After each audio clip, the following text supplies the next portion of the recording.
Want to get fluent in Spanish but don't know where to start or what to do next? I'll build you a roadmap that takes you from zero all the way to fluency.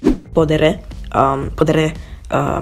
para mejorar mi español cuando no tengo mucho tiempo libre para estudiar español. I'm Hamid, I'm 16 and fluent in Spanish and 3 other languages. And that after video you saw took 120 hours, which is equivalent to about 30 minutes a day for 4 months. In this video I'll walk you through my exact blueprint that I use to get fluent in Spanish and exactly what I recommend to get fluent in Spanish. And by the end of this video you'll know exactly what to do at each stage so you can get fluent without wasting time. And if you stick to the end of the video, then there's a free gift waiting for you.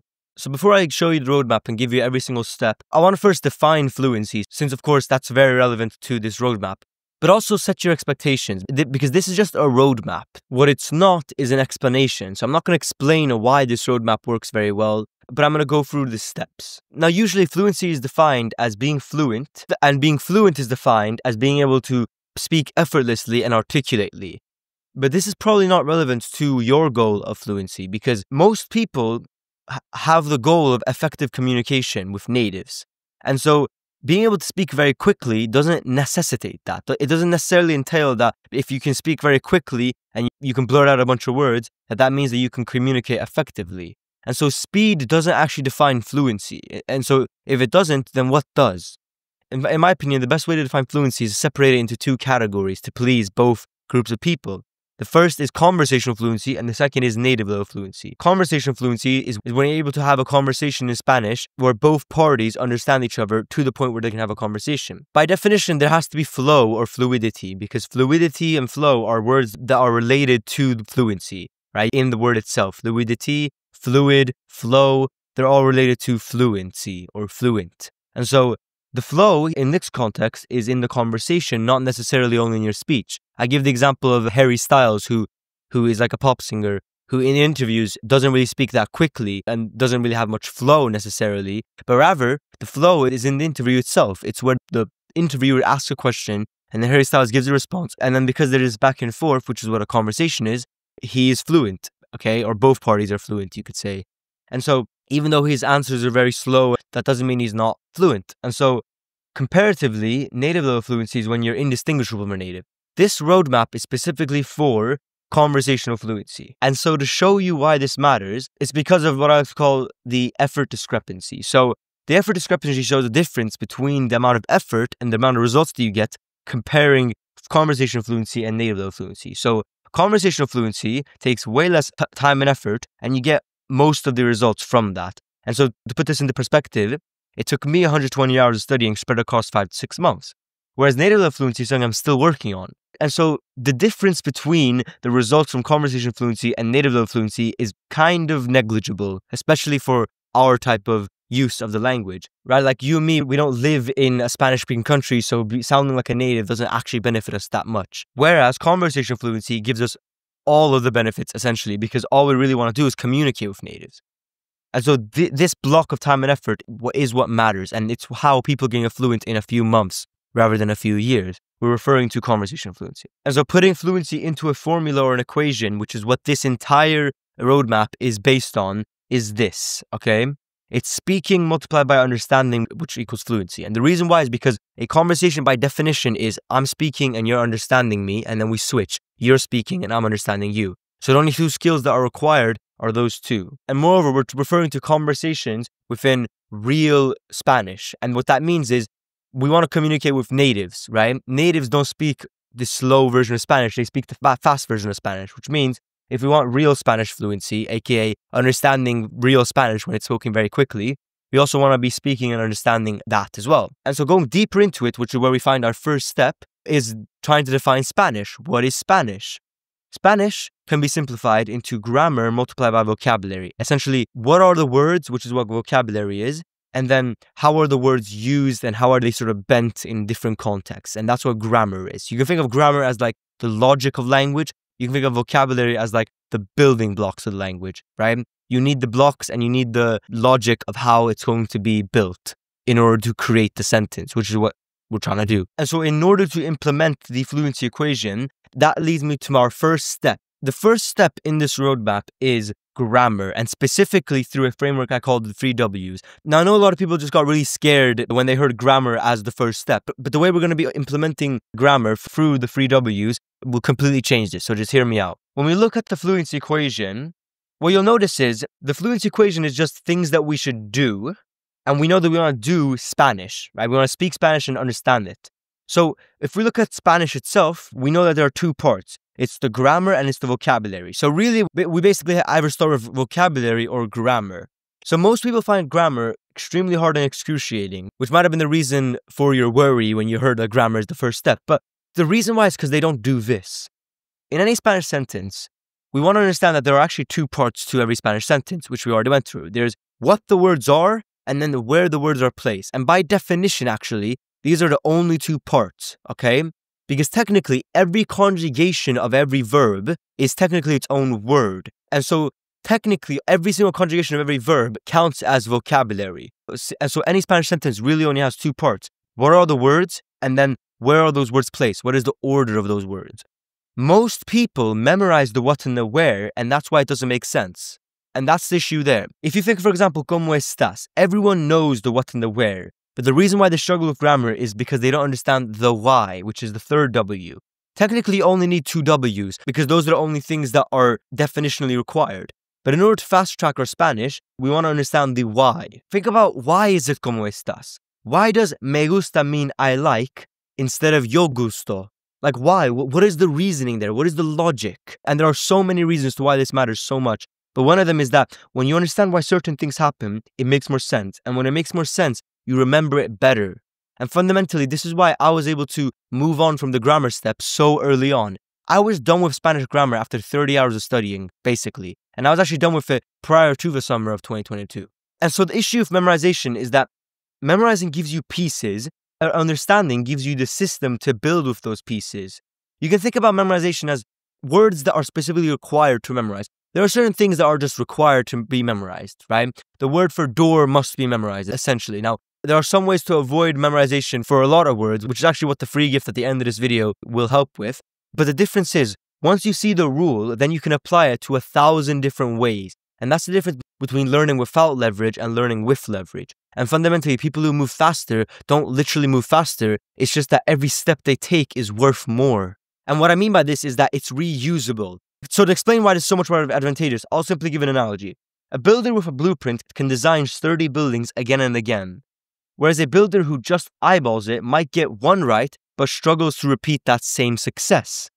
Spanish sentences in this analogy are the buildings, and grammar, specifically the logic, the why, is the blueprint. So here's just a visual picture if you prefer having that. If you memorize, you don't have a blueprint, you're just trying to throw things in there. That's why you hear a bunch of people who are struggling with Spanish say, yo gusto, instead of what's actually required. They don't understand the blueprint behind the actual words, which is me gusta. And even if they do say me gusta, they've memorized me gusta. They've memorized the what and the where. They know that it's gusta, they know it's me, and they know that the me comes before gusta. They don't know why the me comes before gusta. They don't know that there's a rule behind that. And that's fundamentally the difference behind memorization and understanding, and why memorization for grammar is not the way to go. And so when we're implementing the fluency equation, and specifically when we're going through grammar, we want to do it through this framework of what, where, and why. And we want to specifically hone in on understanding the why, okay? Why is this irregular? And sometimes you'll get an answer, and sometimes you won't get an answer. But I'll tell you right now, as someone who did get fluent in Spanish much faster than the average learner, there are so many explanations behind certain things in language that make it so much easier to understand and see the patterns. Because once you understand that there's a pattern behind something, there's no need to sit there going through flashcards. Because it's just there, you know it. Like if you remember hydrocarbons, the name for hydrocarbons, we know there's propane, propene, propyne, ethane, ethene, ethine. Do you see a pattern there? Yeah, you do. And so therefore it makes no sense to memorize every single one of these. What you really would do is just learn the prefix, the eth, the pro, and then you can just add the ending because you know the ending, because you've seen a pattern, because you understand the why. And that also makes it easier to remember. Now that you understand how we're going to go through grammar, the second step is to do what I like to call is lerb. which we're going to do for an exercise called transcript training. So in order to implement the fluency equation now, real quick before we move on, after years of developing these frameworks and over 100 hours of coaching, I've packed everything into one clear step-by-step program. So if you're serious about learning Spanish, then check the link in the description to join. Back to the video. Because we have now the logic and we know how to basically create sentences, all we're really looking for is the vocabulary. Now, how do we improve the skills of speaking and understanding spoken Spanish? How do we do that? And the answer to that question is very simple: by speaking and understanding spoken Spanish. And so to get better at understanding spoken Spanish, which is the understanding step of the fluency equation, we need to listen to spoken Spanish, understand the spoken Spanish, and then repeat. And so this is called LER. Listen, understand, and repeat. If you want to achieve X, to get better at understanding Spanish or get better at speaking Spanish, generally speaking, doing X repeatedly is usually the fastest way to get X right. Think about it. Doing hundreds of push-ups will strengthen your chest and arms more than reading about push-ups, right? Doing abs, like training crunches, is probably going to strengthen your abs more than doing squats, even if squats are still training the abs. Like, squats still train the abs, just not as well as just training the abs directly. You could improve your understanding spoken Spanish ability slightly by reading books about Spanish, but would you prefer that over just listening to natives speak directly? No, you would directly choose the thing that will get you there, because you understand that if you want to get better at understanding natives, listening to natives is more conducive to your goals than reading about natives. Just like how push-ups are more conducive to getting better at push-ups than reading about push-ups, right? And so to get better at understanding spoken Spanish, we have to listen to spoken Spanish, understand the spoken Spanish, and then repeat those two steps. Now, of course, repetition is required for learning. Now, there are a million different ways to climb the LER ladder, is what I like to call it. And what that means is there are many ways to listen to spoken Spanish, understand the spoken Spanish, and repeating those two steps. Here's the way that I would do it in this roadmap. I use a method I like to call transcript training, and it was inspired by a YouTuber I saw who got fluent extremely quickly. His name is Language Lords. And so this is what I did during that summer of 2022. The first step is to listen, of course. The way I like to listen is to listen to native Spanish content and content that specifically has accurate subtitles or transcripts. And that's where it gets the name from. The next step is to just understand the vocabulary. The way I like to do is I translate using DeepL, and I focus on word-for-word translations to fully understand the sentence in order to understand the why behind the sentence as well. And then to understand the grammar, there are a lot of irregular Spanish verbs. And so the way I like to do it is every single time I find a verb, every single time there's a verb or a conjugation of a verb in the transcript, I will just search it up on a website called SpanishDictionary.com. And then I'll just quiz myself on every single conjugation, basically just to learn the irregularities. For irregularities, we should already know that at this point by already understanding the why behind Spanish grammar. And you would already understand all the conjugations. For irregular Spanish verbs, there are less of those, which means they are required to be memorized, but we're not memorizing by Anki decks. What we're doing is we're repeatedly listening to natives. And that's actually the next step, which is to repeat, which is where once I've understood a sentence, I go back to before the sentence and listen to it again to see if I understand it now. The process of repetition is actually the most important because fundamentally you learn by repetition. And the difference is, though, repetition isn't the same as memorization. What we're doing here is we're repeating native Spanish. We're repeating Spanish that is said in context with heavy accents, and we're learning every single part of that. Memorization doesn't do that. Memorization just gives you one word and you read it, you don't even listen to it, and it's not said in the context of the word. So it has way less leverage. And the reason why we put LER before SIR, aka the reason why we do our understanding exercise before we do our speaking exercise, is because understanding native Spanish is actually much harder than just speaking Spanish. And even speaking like a native Spanish. Like, understanding natives when they speak is much harder than just speaking Spanish. And so we start with the U step. We start with this. Now, also keep in mind that transcript training is the vocabulary exercise. So now all we have to do is just start speaking Spanish. And that's what SIR is for. And we do that for a framework called Narrate, Elaborate, Contemplate. And so this is step 3. To get better at speaking Spanish, we have to speak Spanish, understand how to say something in Spanish, and repeat those 2 steps. Just like how we did with LER, SIR is just speaking Spanish and then understanding what to say. Now, again, there are millions of different ways to do that. This is the way I like to do it. You don't necessarily actually have to follow this method. You can just speak about whatever and then just yap in Spanish until you find something that you don't know how to say and then learn how to say it. But the reason why I like to do it through this framework is because it emulates a conversation the best. And that's what the goal is. And so that's why I think this is the most effective way to do it. The first step is to narrate. So to narrate something is to tell a story, to report a recent event, or to commentate, aka give your opinion. So we're going to do all this in Spanish, of course. And you should be able to do it in Spanish because now you have grammar, since that was the first step, and you have vocabulary, which is the second step.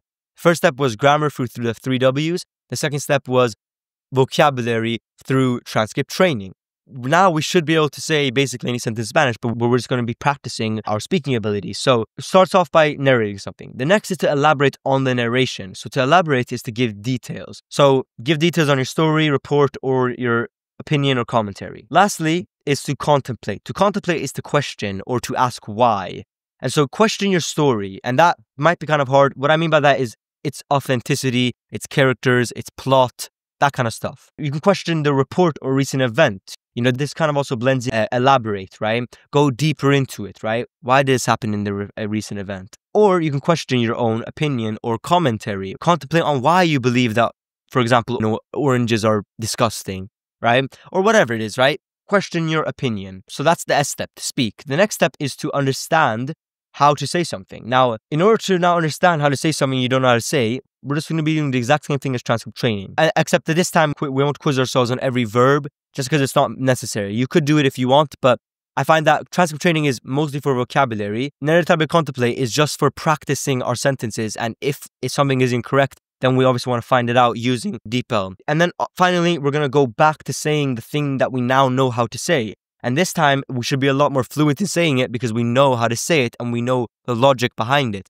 And one quick tip with trying to understand, which is the U step, which is what you're going to be doing for basically the entirety of the learning of this language, is to also use ChatGPT. We live in an era where you could ask ChatGPT for the why behind Spanish grammar or behind Spanish sentences. And so using ChatGPT is also a very good way to do it. I just think that the first one should be translators. And so DeepL is a great translator for that. And finally, the last step of this roadmap is doing an exercise I like to call spot and speak. And it's where we're going to actually get into native conversations. So with everything so far, you would have reached a conversationally fluent level, okay? But at this point, you might still make mistakes, take pauses, and ask people to repeat themselves, which is fine. But you might have noticed that that fluency equation is literally exactly what a conversation is, okay? Right now, we've done everything on the left side of the equals sign. So if you don't know, the equal sign just means is equivalent to, which means it's the same, okay? So what you might have noticed is this side of the fluency equation is just describing a conversation with a native. And so that means that the other side is also a conversation with a native. And so if you want to practice the fluency equation, you could also just do the other side of the fluency equation, which is actually what we want. What we wanted with fluency is to be able to have conversations with natives. And so that's literally what real Spanish fluency is in our definition. And so the best exercise to get fluent in Spanish is to just have more conversations. And that's fundamentally exactly what you did to learn your own native language. And what you'll notice is your own native language only practice these parts of the language, speaking and understanding. Now, obviously, the way you learned grammar and vocabulary were way less effective. You basically just brute forced your way through grammar and vocabulary in your own native language, which is why people who try to learn through like dreaming Spanish and comprehensible input don't get fluent very quickly, and why they don't believe me when I say I got fluent in under 20 hours of studying is because the method has less leverage. And so now the best exercise for us to do is just to have more conversations with natives, because that climbs both the learn-answer ladders simultaneously, because that's what a conversation is. And so I like to do this for a framework I like to call spot and speak. I used to do this with real natives online, but now you can literally just do this with AI, since AI has now an audible conversations ability. So the first step is just to spot the areas of vocabulary that you aren't comfortable in. For example, business, cooking, telling the time, etc. What you're trying to develop is a list of topics, okay? And the goal with this exercise is to work on those topics. And you can also do that with transcript training. Then all you do is to try to have conversations about those topics. And when you don't know how to say something or you didn't understand what they said, then use the tools to find out. And so when I say speak here, I'm referring specifically to speak in conversations. Technically, spot and speak and sir are basically the same thing. The difference is just spot and speak is being used in conversations. And so the goal is to repeat this so many times that pretty much any conversation on any topic will be a breeze for you. Essentially, what we're trying to do is build a list of topics and then have conversations on those topics. And then eventually we're going to get better at those conversations. And then we're able to have fluent conversations with natives on a variety of topics, which is the definition of fluency that we defined in the beginning of this video. And so this exercise is basically just smushing together transcript training and narrative contemplate, since it's basically just having conversations. So you're technically doing this exercise 24/7 in your native language. And that's why the fluency equation is exactly what's been done for every single person who's ever got fluent. And so you can do spot and speak on Hello Talk, which is what I used to do, but it's become sort of like a dating app or like a social media. And so what I've started to do now is just use AI, which is perfect because firstly, it's not embarrassing. And especially if you're just starting out, it's much more frictionless because it's an AI. Like, who cares if you make an error in front of the AI, right? And also, AI is just super patient and you can ask them to correct your Spanish. Now, I would be careful with that because they usually can mishear you, but it's still a good way to sort of use AI to your benefit. And so that is the step-by-step roadmap to getting fluent in Spanish, and it's exactly what I did and also what I put my students through in my program. And so here's that free gift I was talking about. So if you check the description or the pinned comment, then you can grab my free, easy-to-use Cognate cheat sheet where you'll instantly be able to unlock thousands of Spanish words, and there's no email needed, no need to opt in. You just click the link and boom, it's free and yours. And I give this to you as just a thank you gift for reaching the end of this video. Otherwise, I'd really appreciate it if you liked this video and did all the YouTube metrics of like sharing it and stuff. Otherwise, I hope you enjoyed and stay humble.